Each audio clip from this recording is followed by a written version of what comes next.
Mga kapuso, mula po nitong weekend, mabilis na lumalakas ang bagyong Egay. Ayon sa pag-asa, nasa typhoon category na po ito mula sa tropical depression. Posible pang maging super typhoon. Maraming lugar na rin po sa Luzon at Visayas ang isinailalim sa wind signals 1 and 2 dahil sa bagyo. Dumadagdag pa sa sama ng panahon ang pinalalakas na hanging habagat. Tutok lang dito sa Balitang Hali para sa latest bulletin ng pag-asa maya-maya lang.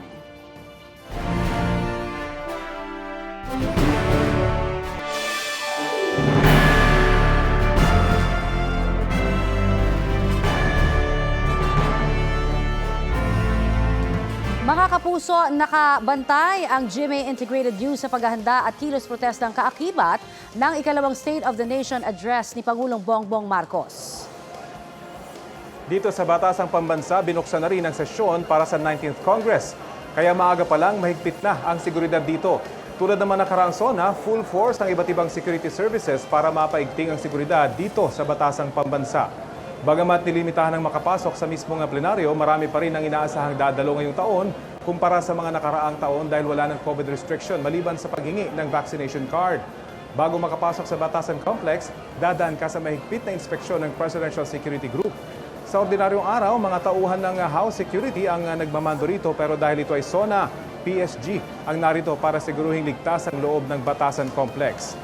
In full display ika nga ang firepower ng PSG, kabilang na ang ATV reaction unit ng PSG na armado ng iba't ibang matataas na kalibre ng baril, kabilang ang mga rocket. Nakabantay din sa entrada ang remotely operated robot ng PSG sakaling may kailangang respondihang suspected na bomba o anumang kahina-hinalang bagay.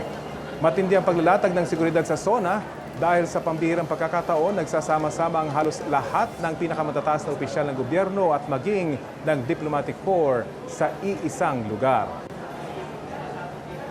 Samantala, update tayo sa sitwasyon sa Commonwealth Avenue kung saan nagtitipon ng mga ralista. May ulat on the spot si Chino Gaston. Chino? Tony Rafi, mag-alas 9 ng umaga nang magsimulang magsidatingan ang mga makikilahok sa mga protesta laban sa pangalawang State of the Nation Address ng Pangulong Bongbong Marcos dito sa kahabaan ng Commonwealth Avenue malapit sa Universidad ng Pilipinas. Agaw pansin ng mga effigy ng mga militanteng grupo gaya ng dambuhalang peso coin kung saan nakalagay ang mga mukha ni dating Pangulong Ferdinand Marcos at sa kabila naman ang mukha ng kanyang anak na si Pangulong Ferdinand Marcos Jr. Sa sari-saring placards, posters at nilikha ng mga magpoprotesta ang kanilang mga hinaing sa gobyerno gaya ng mababang pasahod, pangamba ng korupsyon, ang impluensya sa gobyerno ng mga makapangyarihang bansa gaya ng China at US, pati na ang mga malalaking negosyante sa bansa.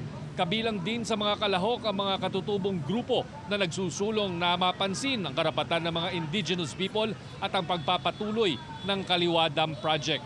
Daing din ng isang pamilya ang mga desparasidos sa ilalim ng kasalukuyang gobyerno o ang mga taong misteryosong nawala at pinaniniwala ang dinukot ng mga ahente ng gobyerno. Isa na rito si Dexter Kapuyan na 3 buwan nang nawawala matapos mapagbintangan ang miyembro umano ng New People's Army. Habang nagtitipon-tipon, nagbabantay din hindi kalayuan ang mga pulutong ng anti-riot personnel ng Philippine National Police. Hanggang sa mga sandaling ito, Rafi at Connie, ay wala namang anumang insidente ng karahasan o salpukan sa pagitan ng mga demonstrador at mga kapulisan ang naitatala. Patuloy na nagiging maliwalas ang panahon dito bagamat sa lagay ng kalangitan ay hindi malayo. Nasa loob ng ilang oras ay maaaring bumuhos ang malakas na ulan. Sa ngayon ay nakakaranas ng bagyang pagbagal ng traffic dito sa may panulukan ng Tandansora at Commonwealth Avenue. Dahil sa ngayon, papakita natin na Rafi at Connie, dumaraan dito yung mga nagkikilos protesta na mga tsuper at ang mga jeep at yung mga operators at drivers dahil nga tutol sila sa itong pinaplanong PUV phase out na ilang taon na rin na binabalak at gumugulong na yung implementasyon. So ang kanilang pagtigil dito sa innermost lane ng Commonwealth Avenue ay nagdudulot ngayon ng paninikip ng daloy ng traffic. At bago nito ay nagkaroon pa sila ng aberya dahil may isang babaeng humiga sa tapat ng kanilang motorcade kaya't napilitan nitong tumigil at nag-ipon ng mga sasakyan sa likuran nito hanggang dyan sa may Commission on Human Rights area. Rafi. Maraming salamat sa iyo, Chino Gaston. Isa na po siguro sa mga abangan ngayong State of the Nation address ang plano ng Pangulo sa mga naghihirap at nagugutom nating kababayan. At kaugnay po niyan ay makakausap natin si DSWD Secretary Rex Gatchalian. Magandang tanghali po sa inyo, Secretary Rex. Si Connie Season po ito at live po kayo sa Balitang Hali. Connie, magandang tanghali rin sa lahat ng nanonood, nakikinig sa inyong programa. Maraming salamat for having me this lunchtime. Our pleasure, sir. Ano ho ba ang mga inaasahan nating milestones sa social welfare na mababanggit kaya sa ikalawang sona ng Pangulo, sir? Well, Connie, gusto ko lang linawin na wala naman akong advanced copy ng talumpati ng ating Pangulo, pero sigurado ko na right front and center sa kanyang mensahe ang poverty alleviation, yung mabawasan ng kagutuman, mabawasan ng kahirapan. Isa yan sa flagship na programa ng ating Pangulo at nangunguna ang DSWD sa aspeto na yan. Kung matatandaan nyo, last week lang nilaunch na natin yung kick-off ng ating pilot para sa food stamp program natin, kung saan layunin ng ating programa, wakasan ng kagutuman. Ano na ho yung ginagawang pamamalakad kaya ngayon sa 4Ps naman, yung Pantawid Pamilyang Pilipino program natin? Marami na ho ba ang graduate sa programa? May mga nadagdag ho ba? Ano ho ang update natin?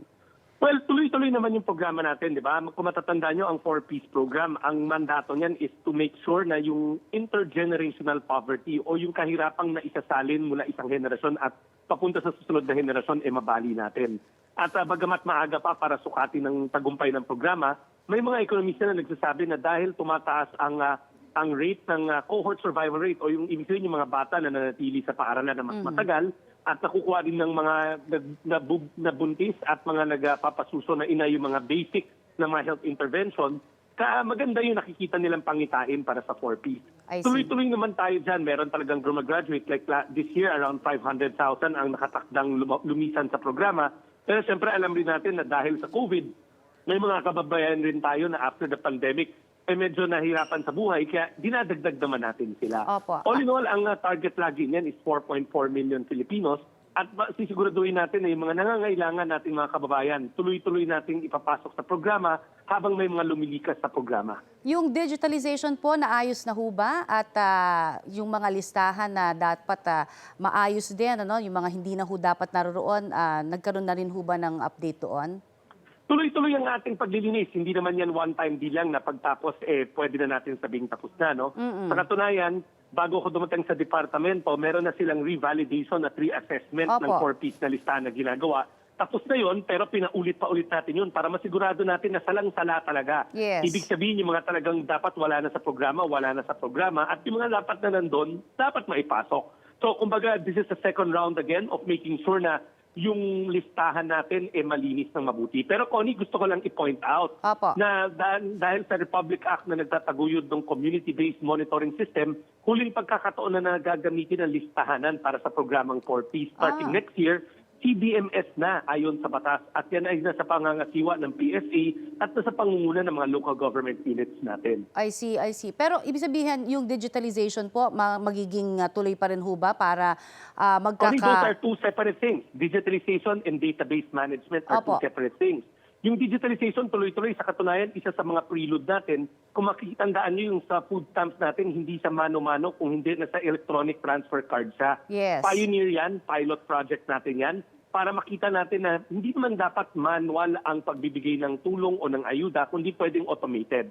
Patuloy rin natin sa departamento na ginagawa yung digitalization ng licensing natin. Kasi kung matatandaan nyo, DSWD ang naglilisensya sa mga NGO, mga foundation. So sa madaling panahon, ilo-launch na rin natin yan. Pati na rin yung travel for minors, yung travel authority, ginagawa na rin nating streamlined at planayunin din nating i-launch sa bagong portal ng DSWD. Okay, ito, babalikan ko lamang ho yung nabanggit nyo kanina about the food stamp program. Sinasabi nung ilan dahil, of course, 1 million pa lamang po ang initial na mabibigyan natin. Papaano daw ito nakikita na magiging long term? Ang effect nito, hindi lang isang band-aid solution kaya? Connie, number 1 million lang talaga ang target niya. Okay. Kasi kung titignan nyo ang data ng PSA, ang food poor o yung mga, hindi poor kundi food poor. Ito yung mga tao, mga pamilya na hindi kumikita ng lagpas ng 8,000 kada buwan. Sila yung matatawag na food poor o pinakamahirap sa mahirap. 1 milyon lang talaga yan sa talaan ng PSA. So tayo naman, hinanap natin yan sa ating listahanan, yung 1 milyong pamilya na pinakamahihirap. Ngayon, hindi naman sa band-aid solution dahil it's an investment on human capital. Namumuhunan tayo sa ating tao. Ang layunin nga ng programa is mawakasan ng kagutuman, lalong-lalo na sa ating mga mahihirap na pamilya, pati na rin sa mga pregnant and lactating women. Importante na hindi gutom ang ating mga mamamayan para makalahok sila sa makabuluhan na endeavor ng pagtatrabaho. Isa nga sa conditionality ng ating programa, na pagbahagi ka ng programa, dapat makahanap ka na rin ng trabaho. Kaya partner natin ang TESDA at DOLE sa layunin na yan. Kasi ang reason nga natin, gutom sila, so hindi sila makahanap ng trabaho. So ngayon na binibigyan na kayo ng supplement ng ating pamahalaan, dapat may enough na tayong enerhiya para makapagtrabaho tayo. Ayun. At sa panahon na yon, buwelo na yon sa pamilya. So by 3 or 4 years, i-exit natin sila sa programa at ang vision natin, dapat wala ng gutom at may mga trabaho na sila. Yun na nga po. At buti nalinaw ninyo yan kasi marami hong nalilito. So 1 million lang pala talaga ang target ng food stamp program natin. Ano, sir? Yes, kasi Connie, sa PSA, sa Philippine Statistical Authority, 1 milyon lang ang nasatalaan ng mga pamilyang hindi kumikita na mahigit sa 8,000 kada buwan. Alright, ito po marami pa tayong mga issue naman tungkol dun sa educational cash assistance sa mga mag-aaral. Ano ho ang ating update dyan at gaano nakarami yung mga nabigyan po natin ng tulong? Connie, tuloy-tuloy naman tayo. Huwag lang natin i-zero in sa education assistance. Araw-araw, ang ating tanggapan ay nakabukas, ang DSWD, para sa mga assistance in crisis situation. Sa katunayan, last year alone, yung isang buong taon, 21 billion na ang ating nadidispense sa mahigit na 4 na milyon na mga residente natin o mga mamamayan natin, kulang-kulang 5 milyon. Yung assistance in crisis situation, hindi lang yan education assistance. Mas importante pa nga, nandun yung medical assistance, burial assistance, balik probinsya. Itong AIX program natin is a widespread program na hindi lang nakatuon sa education assistance, kundi isa lang yan sa maraming component ng programa na to. Okay, that's good to know. Kasi ito ho, talagang sinasabi nga nila, yung mga kabataan natin ang gusto mag-aral pero minsan talagang dahil sa kahirapan po ng buhay, marami nagiging problema. So mabuti ho, nalinaw nyo rin yan. Ito naman, isa pa hong gusto din natin malaman, tungkol pa rin ho sa paglahok po ng DSWD sa kadiwa ng Pangulo. Yung serbisyo hong maihahatid ba ng DSWD para, syempre, mapalago pa yung kadiwa centers? We heard na maglalagay sila ng mas maraming kadiwa centers. Paano ho ang magiging role dyan ng DSWD? Well, natatandaan nyo, isa dyan yung food stamps natin. Apo. Nung nag-launch nga tayo, kinonect natin yung kadiwa ng mga Pangulo kasi alam naman natin na marami doon sa mga co-ops natin na agri-co-ops na hihirapan makahanap ng markado para sa kanilang mga produkto. Dito, in-integrate natin na yung mga magiging beneficiaryo ng food stamp program natin ay makakabili sa mga kadiwa ng Pangulo. Yun yung uunahin nating i-accredit na retailers para talagang farm to table tayo mula sa ating sakahan patungo sa lamesa o lamesa ng mga pamilyang Pilipino. Pangalawa, meron tayong tumatakbo na sustainable livelihood program sa ating departamento kung saan yung mga informal sector, yung mga gumagraduate mula sa 4Ps, yung mga mahirap natin na mga kababayan na gusto magsimula na maliliit sa mga negosyo para makalahok sa ganitong mga kadiwa ng Pangulo activity. Last year alone, mahigit 300,000 ang ating mga naging beneficiaryo. So yan ay 300,000 na beneficiaries na nakapagtaguyod ng kanilang maliliit na negosyo para maging entrepreneur sila at hindi lang, kumbaga, rather than give them fish, tinuturuan natin sila mangisda. Yung estado ho ng assistance to individuals in crisis situations, may mga update na rin ho ba tayo kasi sinasabi nga nila natutugunan na ho ba raw yung mahabang pila para dito? Connie, yan yung nabanggit natin just a while ago. Yes. Na part yan ng automation drive natin. Sa ngayon, meron na tayong scheduling system. Kung makikita nyo, dati sa labas ng opisina namin, before pa lang may pila na. Ngayon wala na yon, hindi nyo na nakikita yon. Pero bukod doon, nagbukas rin tayo ng maraming satellite offices nitong nakalipas na mga buwan. Meron tayo sa bagong opisina sa Caloocan, sa South Metro Manila, sa Parañaque, sa Pasig, para masigurado natin na ang serbisyo ang lumalapit sa tao, hindi na yung tao ang humahanap sa serbisyo. Sir, maraming salamat sa ibinigay niyo pong oras sa amin dito sa Balitang Hali and for giving us those updates. Maraming salamat, Connie. Magandang tanghali sa inyong lahat. Yan po naman si DSWD Secretary Rex Gatchalian. Isa po sa mga espesyal na nangyayari tuwing SONA ang paglalakad sa red carpet na nasa aking likuran ng mga opisyal ng gobyerno, mga panauhin mula sa pribadong sektor at ng iba't ibang bansa kasama yung kanilang mga asawa at bisita. Kaya naman dito nakabang ang lahat ng kamera ng iba't ibang media outlets mula sa telebisyon, print, radyo at online. Bukod siyempre sa kasuotan, inaabangan din dito sa red carpet ang panayam sa mga opisyal ng gobyerno at mga panauhin sa SONA na minsan ay hindi laging nakakapanayam o hindi nagpapa-interview. Pero sa SONA, madalas pumapayag sila magpaunlak ng pahayag dito dahil minsan ay makakakuha tayo ng malalaking istorya bukod siyempre sa mismong laman ng SONA ng Pangulo. Nagbukas na nga ang second regular session ng 19th Congress dito sa Kamara ngayong umaga at may ulat on the spot si Tina Panganiban Perez. Tina?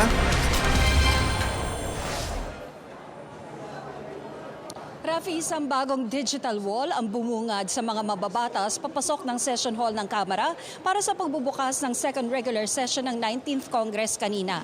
Pinangunahan ni House Speaker Martin Romualdez kasama si Pampanga Representative at House Deputy Speaker Gloria Arroyo pati na ilan pang opisyal ng Kamara ang pagpapasinaya rito kaninang alas 9 ng umaga. Alas 10 ng umaga naman binuksan ang second regular session ng 19th Congress. Isang choir mula sa Tacloban, Leyte ang kumanta ng pambansang awit. Sa kanyang opening speech, nangako si Romualdez na sosolusyonan ang mga problema sa sektor ng agrikultura. Pangunahin na ang pagsugpo sa smuggling ng bigas, asukal at sibuyas na nakasasama sa ating mga magsasaka. Pag-monitor sa pagpapatupad sa kakabatas pa lang na Agrarian Emancipation Act na magbubura sa 57.56 billion pesos na utang ng mahigit 610,000 na mga magsasaka at agrarian reform beneficiaries at pagpapalakas sa public-private partnership program. Pangako pa ni Speaker Romualdez, aaprubahan ng Kamara ang priority bills ng administrasyon na tinukoy ng Legislative Executive Development Advisory Council o LEDAC. Ipinagmalaki naman ni Speaker Romualdez ang mga nagawa ng Kamara noong unang regular session at nanawagan sa mga kongresistang ipagpatuloy ito ngayong second regular session. 311 na kongresista ang present at nagdeklara ang Speaker na may quorum. Ipinaalam na rin sa Senado at sa Pangulo ang tungkol sa quorum. Pagkatapos ng sesyon ngayong umaga, isasara Rafi ang session hall para sa security sweep ng PSG, bomb squad at K9 units para sa State of the Nation address mamayang alas 4 ng hapon. Magpapapasok ng mga bisita sa session hall simula alas 2 ng hapon. Ilalockdown na ang session hall at ang lahat ng gates ng Kamara alas 3 naman ng hapon.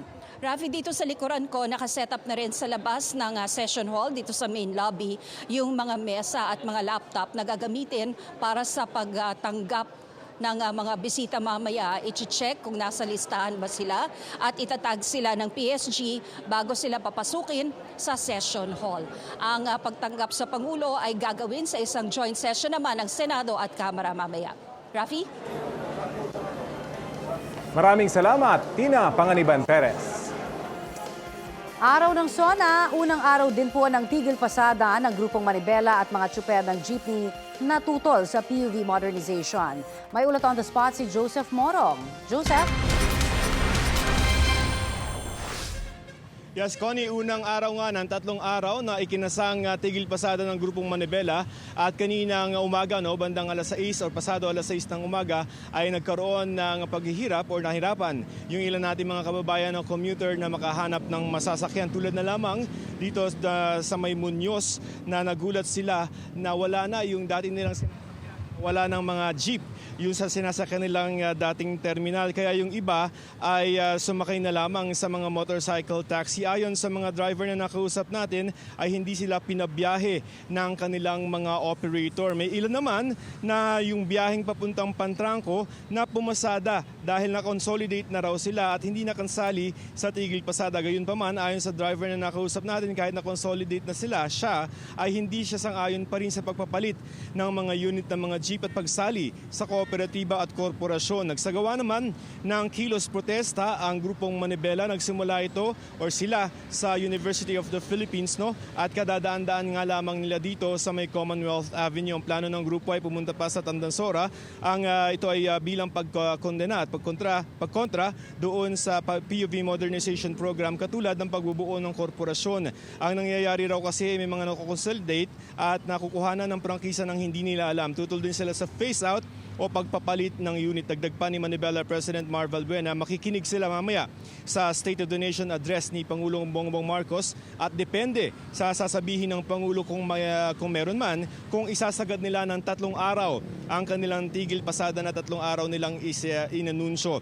Ayon kay Transportation Secretary Jaime Bautista naman, hindi naging matagumpay sa kanilang pagtataya ang tigil pasada, hindi naman daw nito tuluyang naparalisa ang pampublikong transportasyon. Pinabulaanan din ng kalihim ang biglaang pag-phase out ng mga lumang jeepney. Dagdag pa ng kalihim, Connie, ay yung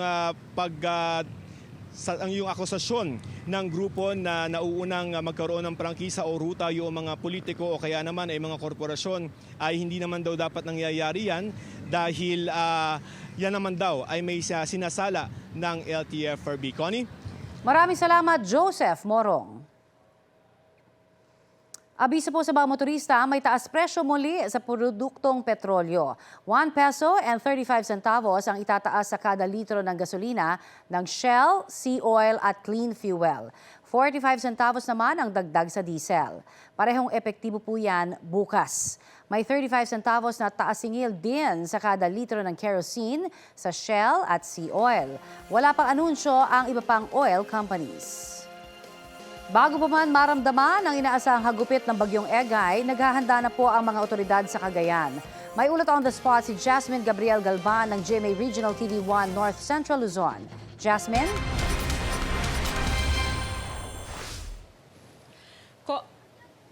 Connie, mahigit 1,000 na pamilya ang target na mailikas ngayong araw dito sa bayan ng Santa Ana bago pa maranasan ang epekto ni Bagyong Egay. Kanya-kanyang paghahanda na rin ng iba't ibang lokal na pamahalaan para doon nga sa posibleng epekto ni Bagyong Egay. Epektibo ngayong araw, ipinatupad na ang no-sailing policy sa probinsya ng Cagayan. Pinabalik na rin ng Philippine Coast Guard ang mga mangingisdang pumalaot kahapon. Nag-shelter na rin dito sa Santa Ana Port ang mga ferry boat, fishing vessel at cargo vessel.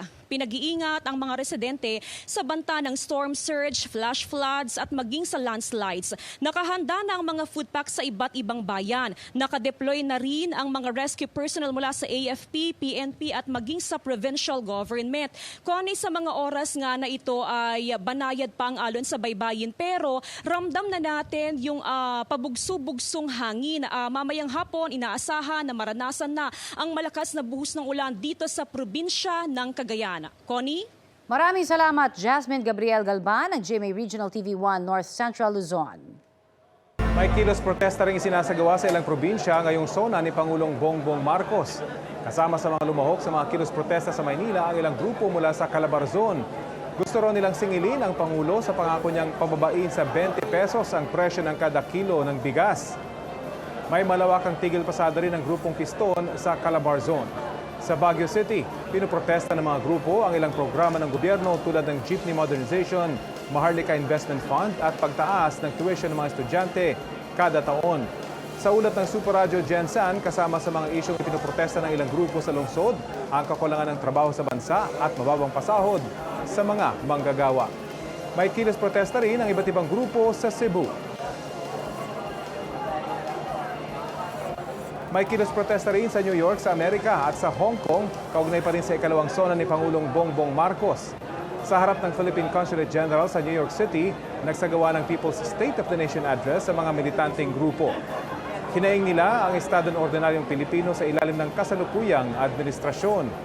Pino na rin nilang ilang issue tulad ng Maharlika Investment Fund Act, pagkalas ng Pilipinas sa International Criminal Court, pagtaas ng presyo ng mga bilihin, ang mababang sahod ng mga manggagawa, maging ang mga naging biyahe ng Pangulo sa iba't ibang bansa.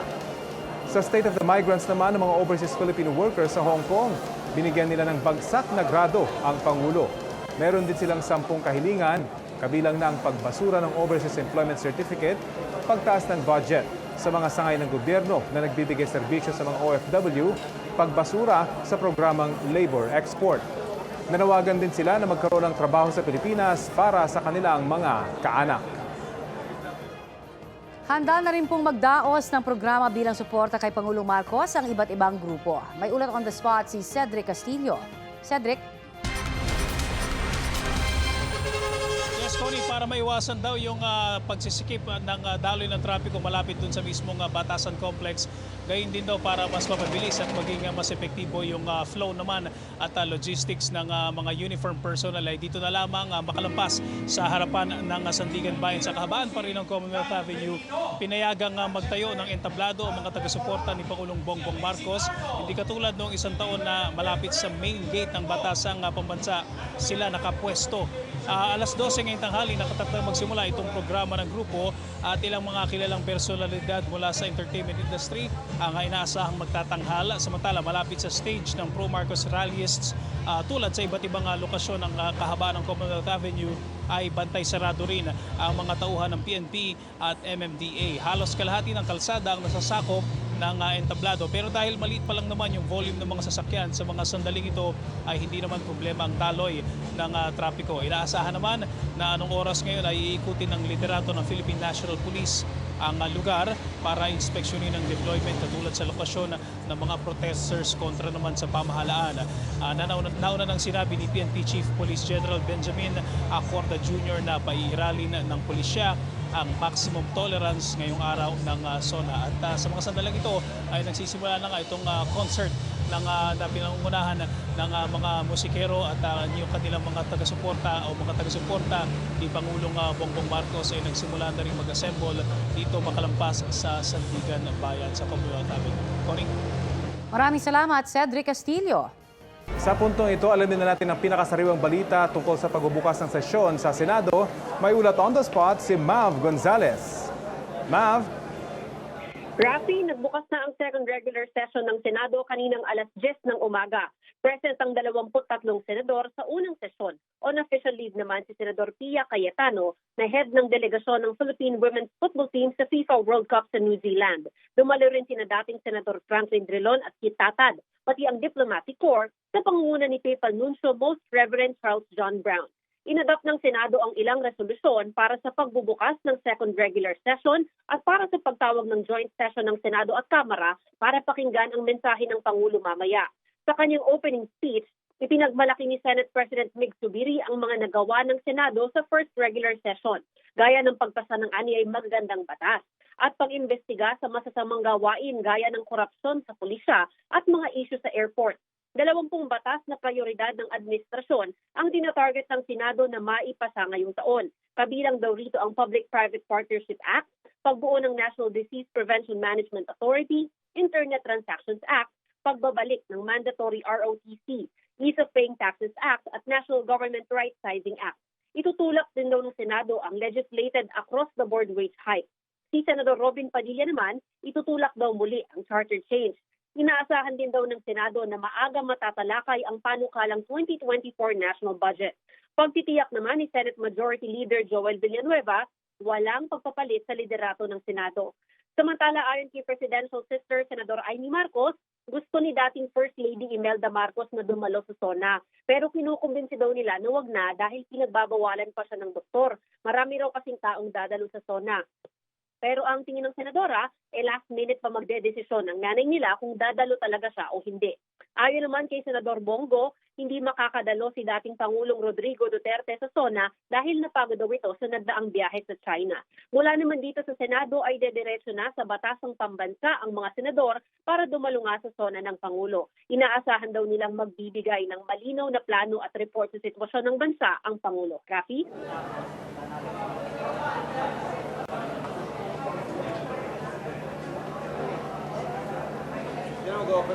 Maraming salamat sa iyo, Mav Gonzalez.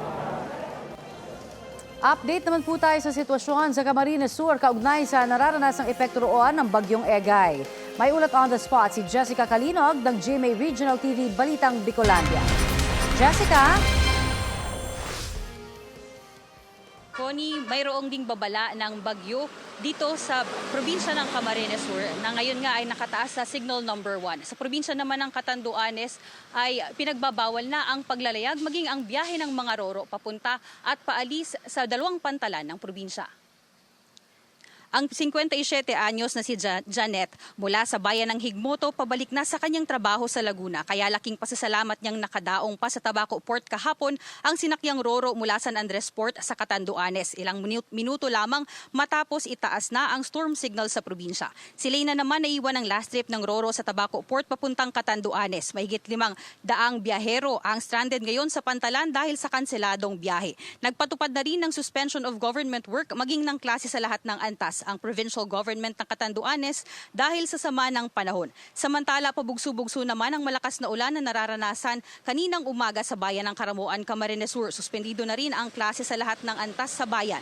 Ang spillway na ito sa Barangay Tirogo natakpan na ng halos abot tuhod na tubig na umapaw mula sa Bulangbugang River. Pinagbabawalan na rin ang pagtawid dito ng mga sasakyan dahil na rin sa malakas na agos ng tubig. Naglabas na rin ng no-sailing policy ang LGU Karamoan. Ipinagbabawal ang pagpalaot ng maliliit na sasakyang pandagat. Kaya maging ang hotel owners at motorboat operators ay hinihikayat na wag na munang mag-accommodate ng booking ng mga turista mula pa noong Biyernes. Sa ngayon naman, Connie, medyo mahina na ang ulan dito sa bayan ng Karamoan. Passable rin ang Naga-Karamoan Road pero mahigpit pa rin binabantayan at minomonitor ng MDRRMO ang banta ng pagbaha sa lulaying areas. Huli kasing bumababa ang tubig sa mga bukid kaya kahit pa tumila o humina ang ulan ay nariyan pa rin ang banta ng pagbaha. Kaya hinihikayat ang publiko, lalo na ang mga apektadong residente, na maging handa at alerto para sa posibleng kung sakali man na palikasin sila. Connie? Maraming salamat, Jessica Kalinog ng GMA Regional TV Balitang Bicolandia. At naway nabusog po kayo sa maiinit na balita sa oras na ito. Araw-araw pong tumutok sa Balitang Hali para sa mga balitang walang kinikilingan, walang pinoprotektahan. Walang kasinungalingan, serbisyong totoo lamang. Mula po sa tahanan ng katotohanan, ako po si Connie Sison. Buong puso para sa Pilipino. Live mula rito sa Batasang Pambansa, ako po si Rafi Tima. Kami ang inyong mga kasalo dito sa Balitang Hali. Maging updated sa mga maiinit na balita, maaari pong mapanood ang Balitang Hali at iba pang award-winning newscast sa youtube.com/GMA News. I-click lamang ang subscribe button. Sa mga kapuso abroad, maaari po kaming masubaybayan sa GMA Pinoy TV at www.gmanews.tv.